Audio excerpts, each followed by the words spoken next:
Daredevil Born Again, Episode 2, Shoot the Moon. And it's the Icon back again with a Disney Plus Marvel review for you, going over that Daredevil. And before we get started, hit the notification bell, like and or subscribe. Check out my other review. I got episode 1 for Daredevil up on my channel as well. And obviously episode 3 is coming. But right now, let's talk about episode 2 of Daredevil as we shoot to the moon. So Pondexter, Bullseye, he's running the streets.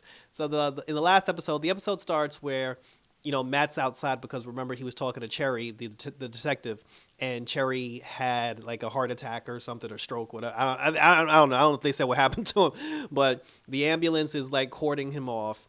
And, you know, Pondexter, he left him the knife that said, "You're welcome." So they show Pondexter in the church, like he's looking for absolution. And, you know, Murdoch, he's basically watching Cherry get carted off to the hospital.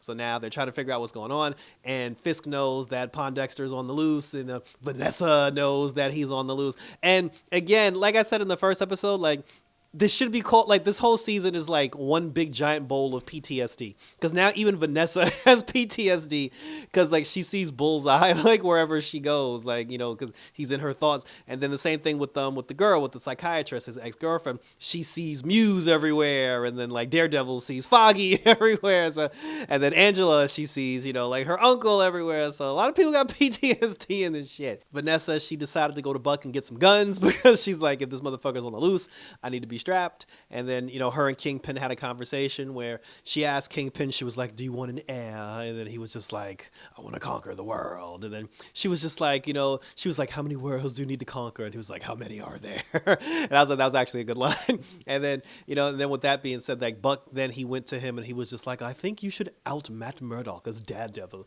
And then he was just like, "No, because Matt Murdock is a hero." And, you know, it's a little complicated. And then also from a Fisk standpoint, outing Matt Murdock as Daredevil makes you look crazy. Because if he comes out and he's just like, the mass vigilante that I've been hunting known as Daredevil is indeed Matt Murdock. First of all, they're going to be like, Matt Murdock was the one that saved your ass. Why would he, why would he be like Daredevil, be your arch nemesis? Second of all, and let's just ignore the obvious, the motherfucker's blind. So you don't want to be the person that tells everybody that a blind man is a vigilante that jumps off rooftops and knows martial arts. Like, that makes you look crazy.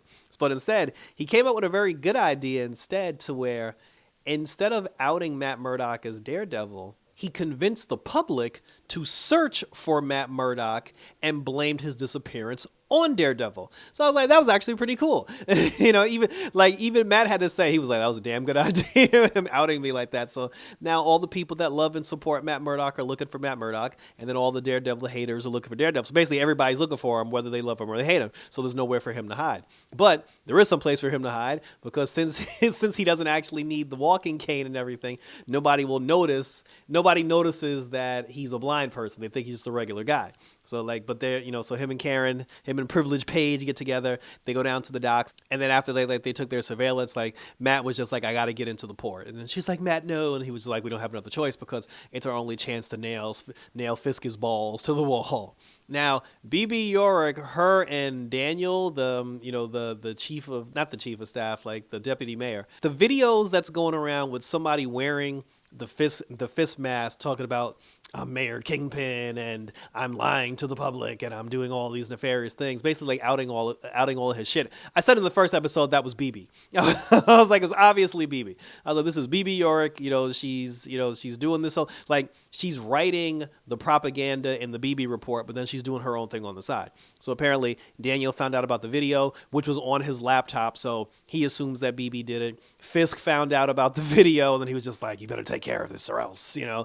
So then he ends up bringing BB in. He has a conversation with her, and he was just like, "I know you're the one that did it." And she was like, "I didn't do it. It wasn't me." And then he was like, "Look, if you're doing it, stop doing it, because you're going to get us both killed." And then she's like, "You're afraid of him?" And he was like, "Shit." I swear to God, I thought this whole time Daniel was like Fisk's illegitimate child. So then they ended up making another video, you know, of like Mayor Kingpin, you know, terrorizing everything. And then when they take the mask off, it's BB. And the way they did it was like, it was supposed to be like this huge reveal. You're supposed to be like, "Oh my God, I can't." That's like, bro, like, as soon as she did, it's like in the very first video, I was like, yeah, that's obviously BB. So BB, like, she's ignoring, what Daniel said, and she's still putting out, her anti-Fisk videos, whatever, which obviously pissed Fisk off. Angela now and her auntie, her Tio, they were walking down the streets, and like her aunt was basically saying, like, I can't believe your uncle, like he got himself killed by wearing the stupid costume and everything. And then she was like, yeah, but Daredevil saved my life. And they were looking at the missing Matt Murdock photo, and they're like, I hope they find him. Now here's where I got a little confused. So they go into a bodega. When they're in the bodega, Angela knew that there were 3 kids in the bodega. Angela knew the 3 kids, I guess, from school or from the neighborhood. One of those kids was trying to steal some wine. The aunt caught them, and she was telling them to put the wine back, and they're teenagers, so they were just like, yo, get out of here, old lady, like, we do what we want. The store owner pulled out a gun and basically told them to put the wine back or else he was going to shoot. Now, when he pulled out the gun, the kid got scared and dropped the wine, so... Because the aunt even said, she said that if you steal from local bodegas, then prices go up. He dropped the bottle. So the wine was wasted regardless. But the store owner, he had the gun to them, and then he was just like, yo, he's like, now clean up the mess that you made. And then the aunt was trying to tell him to calm down. Now here again, this is the part that I don't understand. The anti-vigilante, and I'm saying this on purpose, the anti-vigilante task force came into the bodega. They beat up the store owner for defending his shop. They beat up the store owner for defending his shop. They knocked down one of the kids and started breaking the kid's arm. And then when the aunt tried to intervene, and then she was just like, oh, they're just children, like, let them go. He was just like, oh, you're assaulting an officer. And he threw her to the floor, and then they basically arrested them. And then Angela was like pounding the guy in the back. And I'm like, why aren't you arresting her, for assaulting a police officer? So they take the store owner, they take, the aunt, they throw them in the paddy wagon, and they lock them up in the cages with the rest of the people that Fisk has locked up in cages. My whole thing is, I thought y'all were the anti-vigilante task force. There is nobody in this bodega that was a metahuman or some sort of vigilante. There was no reason for y'all to be in there. You don't even have you're not the police. You're not the NYPD. You're the anti-vigilante task force.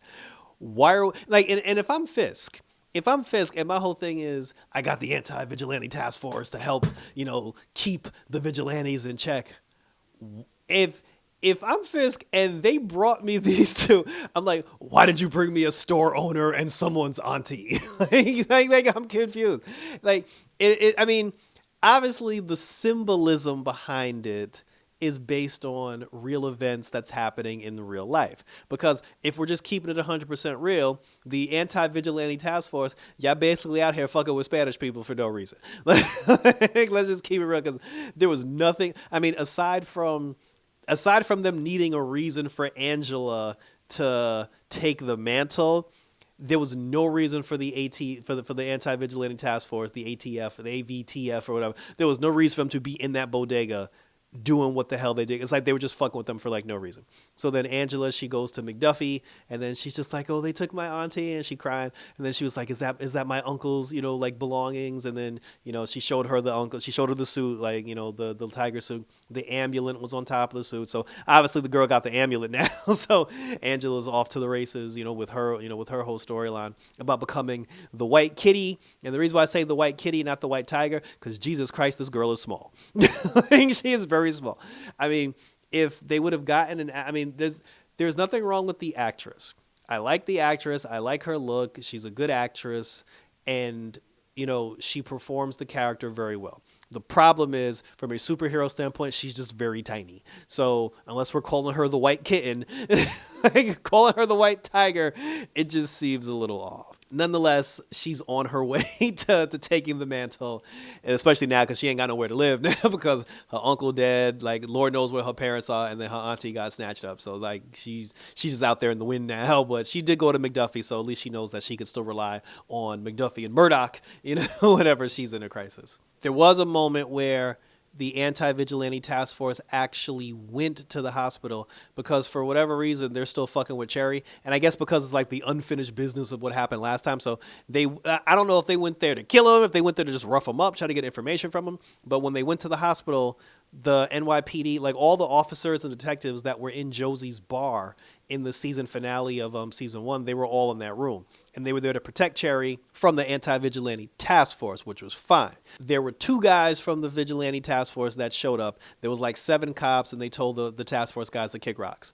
Later on, the task force people came back with some reinforcements. Like I said, I don't know what their plan was. Like, I don't know if they were going to kill him, if they were going to rough him up. So he came back with, like, the 2 guys that got kicked out by the police. They came back with like 10 more people. And then when they went in Cherry room, everybody was gone. So I don't know where he is. Like, I don't know what happened to him. The woman who owned the Italian restaurant, they snatched her up because they already killed the captain of the ship, but now they're looking for the first mate, and she was the one that hit him. I don't know if she got him out of town, but she was gonna help him get out of town. So they snatched her up too, because I guess they found out, like, oh, you was aided and abetted, so they got her. So she's probably locked in a cage too somewhere. But then finally, for whatever reason, the task force found out where Matt Murdock and Karen Page sleep. They found out that they're in Josie's bar.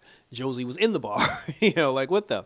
When the task force pulled up, Daredevil put on the costume, Karen left, Josie got out, Daredevil got Josie out of there, and then they busted in Josie's bar. They started tearing up Josie's bar. Daredevil beat up the task force, and then after he beat up all the task force people, he was looking for Karen. And up until this point, I was perfectly fine with the entire episode. I was like, hey, everything that's happened, I'm cool with. The black dude who was on the task force, the one that got beat up in Matt Murdock's apartment by the Punisher, he came back. He was like, I need back on the task force, man. And they let him back on the task force. Fine. Nothing wrong with that. Bucky selling guns and shit, fine. When Vanessa and the psychiatrist, when the 2 of them were having dinner together, Pondexter was outside the window looking at them. They even shouted out Mac Murdock's mother. They said that his mother is overseas doing charity work, so that explains why she's not there. I was perfectly fine with everything up until the episode. And here's the part that pissed me off. So in the end, after Daredevil beat up all the task force guys and he was looking for Karen, Karen found him. When Karen found him, she was like, I need to show you something. So she brings him. First of all, they try to act like in New York City, like every building in New York City is just vacant. There's just like all these empty, vacant buildings. Like every basement apartment in New York City is just vacant. There's always like some rundown like basement apartment that they bring somebody into. So they bring her in. He bring him in, and then Matt's like, what did you do, Karen? And then she was like, well, they're hunting us. I think it's about time that we hunted one of them, because one of the task force guys ran up on Karen Page in the alley. Karen poked him with a stick. It wasn't a taser. It wasn't some special weapon or anything. It was a regular stick. Karen had this particular person tied up to a chair with a bag over his head, telling Matt Murdock, they took one of ours. It's about time we take one of theirs. And I was like, this is some bullshit. I was like, this is bullshit. Like, privilege Page strikes again. First of all, there's no way in hell she took down a member of the vigilante task force by herself. And I already saw the first 10 minutes of the next episode, because I know some of y'all in the comments, they're going to be like, well, he didn't put up much of a fight because he's secretly on their side. Bullshit, because if he was secretly on their side, he wouldn't have been tied up, because he would have told her, hey, listen, I'm on your side. I'm trying to help. There is no way she should have been able to overpower this man to the point where he is tied up in a basement somewhere with a bag over his head. That is bullshit. I swear, Karen Page is like the worst character in this entire series. And then further, this is what pisses me off even further, because I'm the one that said in the last video that there's about 9 or 10 different superheroes that currently live and occupy New York City, but yet we're acting like Daredevil's the only person that's actually trying to take down Fisk, and Daredevil's the only person that's trying to stop the anti-vigilante task force, and all the other superheroes that are in New York are legitimately just minding their business, Spider-Man included. All they had to do, because again, I understand, you can't get Tom Holland on a TV show. Fine, I understand that. But at the same time, let's not pretend like he's not in the goddamn city. All they had to do when Karen was in the alley, they could have had like 3 or 4 task force people run up on her. And then, it cuts to Daredevil doing the Daredevil thing. Then when Daredevil goes to the alley and finds Karen, all they had to do was just show all 3 or 4 of those task force agents webbed up in a corner somewhere. You didn't have to show Peter Parker. You didn't have to show Spider-Man. You didn't even have to show the web fluid getting shot out of his wrist.